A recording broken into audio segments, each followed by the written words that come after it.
गुरिया developer channel में आपका स्वागत है। आज हम बनाने वाले हैं एक इमेज ऐप जिसके अंदर आप कोई भी इमेज सर्च कर सकते हो। आपको उसके अकॉर्डिंग आपको काफ़ी सारी इमेजेस मिलेगी। तो एक सर्च इमेज ऐप बनाने वाले हैं। तो चलिए शुरू करते हैं। तो सबसे पहले मैं इसके अंदर बूटस्ट्रैप यूज़ कर रहा हूँ, तो बूटस्ट्रैप के सीडीएन वगैरह इसके अंदर कन्फिगर कर लेते हैं।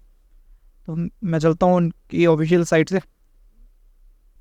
मैं इसको कॉपी कर लेता हूँ और यही पेस्ट कर देते हैं इसके अंदर अपने। तो ये मैंने जावास्क्रिप्ट और सीएसएस बूटस्ट्रैप की लगा ली है। अब सबसे पहले अपने इसके अंदर एक फॉर्म ले आते हैं, सिंपल सा, क्योंकि अपने को सर्च करने के लिए एक फॉर्म चाहिए होगा। तो अपने ये डिज़ाइन कॉपी कर लेते हैं और इनको यूज़ करते हैं यहाँ। तो इसको चलते हैं और इसको पेस्ट करते हैं। उससे पहले मैं यहाँ कंटेनर बना लेता हूँ, चेक करते हैं अपने। तो यहाँ देखिए अपने पास आ रहा है। इसकी विड्थ कम कर देते हैं थोड़ी। तो मैं यहाँ इसकी विड्थ कम कर देता हूँ। तो ये देखिए मेरी विड्थ आ चुकी है। तो मैं यहाँ थोड़ा बैकग्राउंड को कलर दे देता हूँ ताकि ये मेरा थोड़ा सा अच्छे से दिखे। अब इसके अंदर कुछ इमेजेस अपने एक बार बाय डिफ़ॉल्ट ऐड करते हैं। तो उसके लिए मैं यहाँ कंटेनर ले लेता हूँ। इसके अंदर अपने को एक डिवोर बनाना है।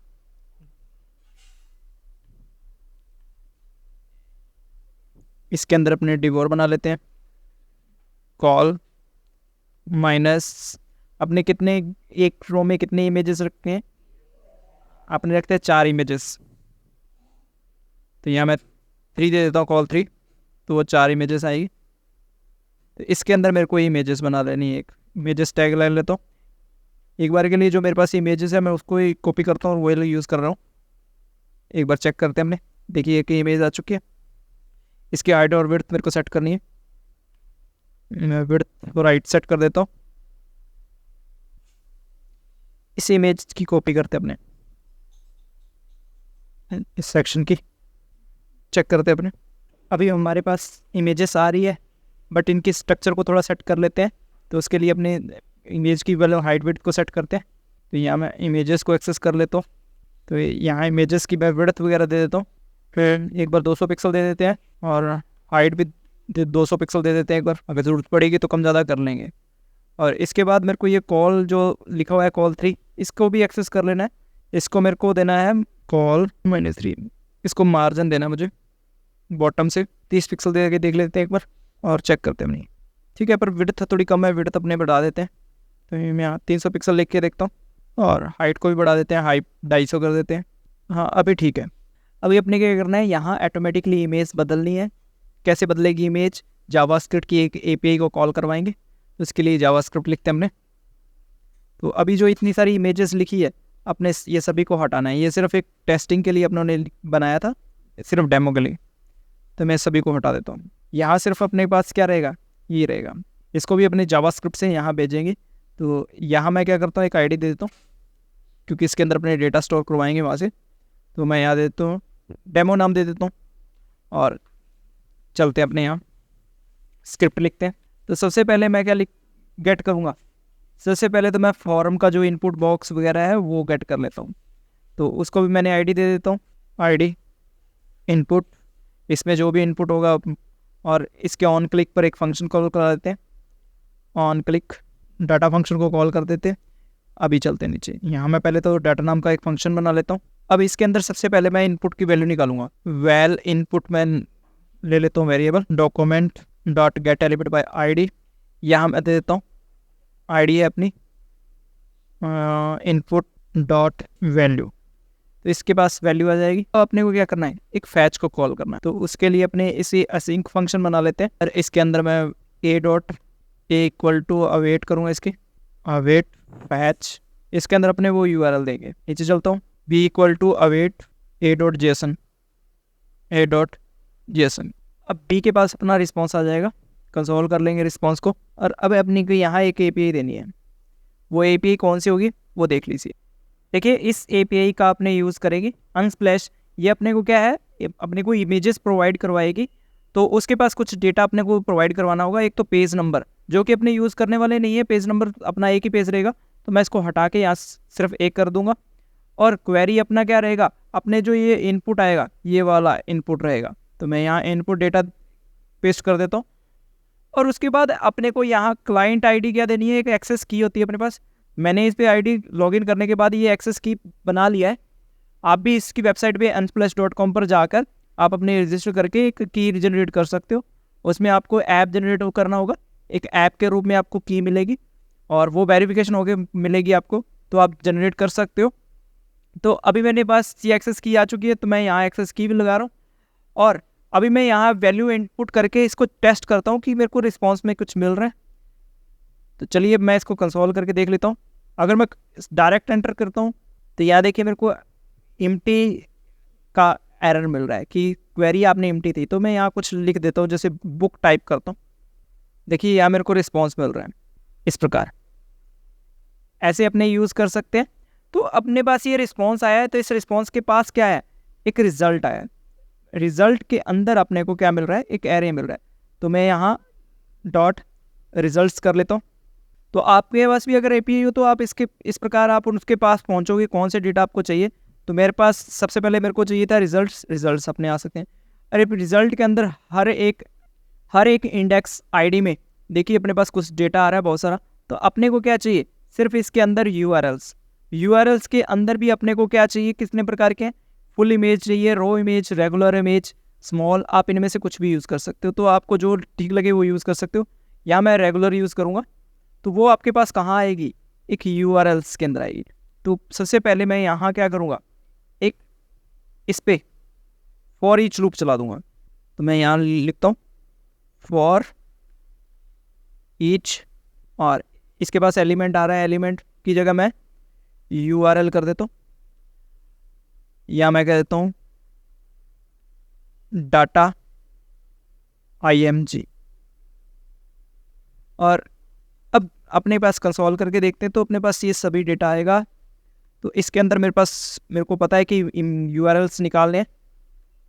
तो डाटा img डॉट यूआरएल्स मैं इतना करता हूँ। तो देखिए मेरे पास क्या रिकॉर्ड आ रहा है। मैं वापस बुक्स लिखता हूँ। तो देखिए मेरे पास कितने सारे यूआरएल्स मिल रहे हैं।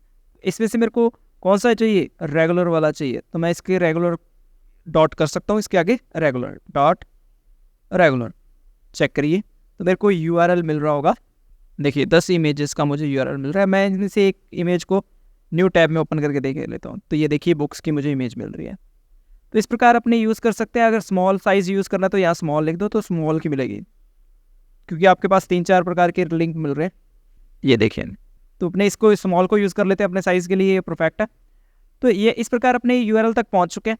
अब अपने को क्या करना है, यहाँ डेटा तैयार करना है और बाद में कहाँ भेज देना है, वहाँ HTML में भेज देना है। तो यहाँ डेटा किस प्रकार तैयार करना है, तो यहाँ डेटा तैयार करने के लिए मैं वेरिएबल बना लेता हूँ। यहाँ इस वेरिएबल को मैं इस फॉर ईच से बाहर रखूँगा, माई डाटा नाम का बना लेता हूँ वेरिएबल, और इसको मैं यहाँ खाली रखूँगा एक बार के लिए। और इसके अंदर मेरे को क्या करना है, इसके अंदर माई डाटा के अंदर प्लस इक्वल और वो डेटा स्टोर करवाना है जो मैं वहाँ से लेके आ रहा हूँ। ये मैं डेटा कहाँ से लेके आऊँगा, ये इमेज यहाँ से ये वाली कॉपी करनी है आपको। ये पूरा सेक्शन कॉपी कर लेना है, एक इमेज ये पूरा, क्योंकि ये मल्टीपल यहाँ करोगे तो आपका क्या है, एक से ज़्यादा ऑटोमेटिकली एडजस्ट होती जाएगी। तो ये अपने एक से ज़्यादा यहाँ फॉर ईच लूप लगा के बना लेंगे। और यहाँ देखिए मल्टीपल लाइन है, तो मैं क्या कर सकता हूँ, स्ट्रिंग टेम्पलेट्स का यूज़ कर सकता हूँ यहाँ। और अभी क्या करना है, यहाँ यूआरएल की जगह पे आपको ये लाइन लिख देनी है। तो मैं यहाँ ये यूआरएल हटा देता हूँ। तो यहाँ वेरिएबल लिख रहे हैं, तो वेरिएबल के लिए डॉलर सिंबल करली ब्रैकेट्स ये लिख सकते हैं। और यहाँ मैं ये लाइन को कॉपी करता हूँ, यहाँ लिख देता हूँ मैं। अभी एक बार चेक कर लेते हैं। यहाँ लिखता हूँ बुक्स, एंटर करता हूँ। तो यहाँ हम देखिए डेटा अपना कुछ भी नहीं शो हुआ। ऐसा इसलिए कि अपनों डेटा तो तैयार कर लिया पर वो इसको इनर HTML तो किया ही नहीं। तो अपने इस लूप के जस्ट बाद अपने क्या करेंगे, जो अपनों ने डेमो आईडी बनाई है उसके अंदर अपने को डेटा डाल देना है। तो यहाँ मैं डेमो आईडी के अंदर ये डेटा साइन कर रहा हूँ।